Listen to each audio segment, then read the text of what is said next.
शेतकरी मित्रांनो, संत तुकाराम महाराज देखील म्हणतात, शुद्ध बीजापोटी फळे रसाळ गोमटी.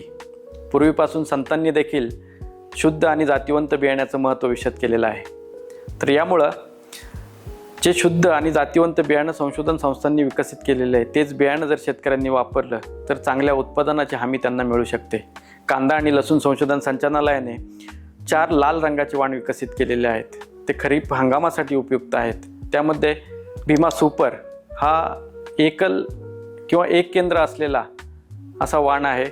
चांगलं उत्पादनक्षम म्हणजे 25 ते 28 टन प्रति हेक्टरी उत्पादन त्याचं आहे. त्यानंतर भीमा राज हा देखील आकर्षक रंग असलेला वाण आहे. त्याचं देखील उत्पादन 24 ते 26 टन प्रति हेक्टरी आपण काढू शकतो. त्यानंतर भीमा रेड हा वाण आकर्षक लाल रंग आणि आकर्षक आकार असणारा, मार्केटमध्ये चांगला चालणारा वाण आहे. तर त्याचं देखील उत्पादन 24 टन प्रति हेक्टरीपर्यंत आपण घेऊ शकतो.